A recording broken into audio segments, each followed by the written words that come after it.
कि राइस्टार का जिगरी दोस्त ही बाकी दोस्तों के साथ मिलकर उसे जान से मारने की कोशिश करता है। वो तलवार से राइस्टार के सिर पर वार करता है, जिससे राइस्टार की आंखों के सामने अंधेरा छा जाता है और वह बेहोश हो जाता है। राइस्टार के बेहोश होते ही कालुआ और टकलू ने मिलकर पूरे सुंदर नगर को तहस नहस कर दिया। हर घर जला डाला, मासूम बच्चों तक को नहीं छोड़ा। सुंदर नगर जो कभी हरा भरा और खुशनुमा था, अब एक वीरान कब्रिस्तान बन चुका था। उनके जाने के बाद कुछ लोग जो बचे थे, उन्होंने राइस्टार को जमीन पर पड़ा देखा और उसे तुरंत अस्पताल ले गए। डॉक्टरों ने घंटों की मेहनत के बाद उसकी जान बचा ली। कुछ देर बाद जब राइस्टार को होश आया तो उसने देखा कि गांव के लोग उसके आसपास बैठकर रो रहे थे। राइस्टार चुपचाप उठा और अपने घर चला गया, बिना किसी से कुछ कहे। रात भर वो सोचता रहा, आखिर ऐसा क्या हुआ कि मेरा अपना दोस्त ही मेरा दुश्मन बन गया। सुबह होते ही उसने ठान लिया कि वो सच का पता लगाएगा। वह अपनी बाइक उठाकर उस गांव की ओर रवाना हुआ। गांव पहुंचकर उसका दिल दहल गया। हर ओर जली हुई गाड़ियां, टूटी हुई झोपड़ियां और बेजान शव पड़े थे। वो गांव जो कभी खुशियों से गूंजता था, अब खामोशी की चादर ओढ़े पड़ा था। तभी राइस्टार को एक आदमी दिखा जो लाशों के बीच बैठा सिसक रहा था। राइस्टार उसके पास गया और पूछा, क्या हुआ था यहाँ? सच सच बताओ। आदमी ने आंसू पोंछते हुए कहा, 15 दिन पहले की बात है, सब कुछ सामान्य था। तभी 3 काली गाड़ियां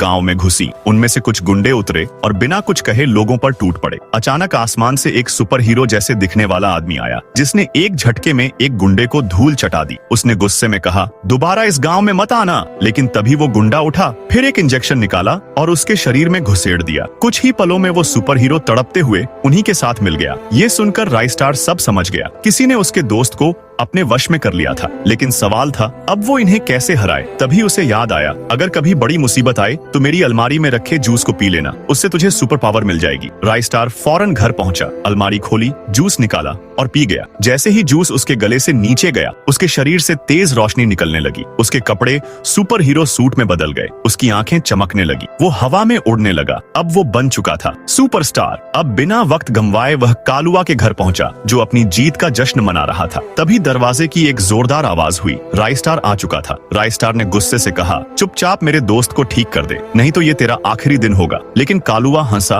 और बोला, अब वो तेरा नहीं, मेरा है। राइस्टार ने बिना वक्त गंवाए अपनी जेब से एक एंटीडोट निकाला और अपने दोस्त को इंजेक्ट कर दिया। कुछ ही पलों में उसका दोस्त होश में आ गया और फिर दोनों की आंखों से सुपर पावर की चमक फूट पड़ी। अब वे दोनों एक साथ थे। दोनों ने मिलकर एक जोरदार हमला किया और एक ही झटके में कालुआ को ढेर कर दिया।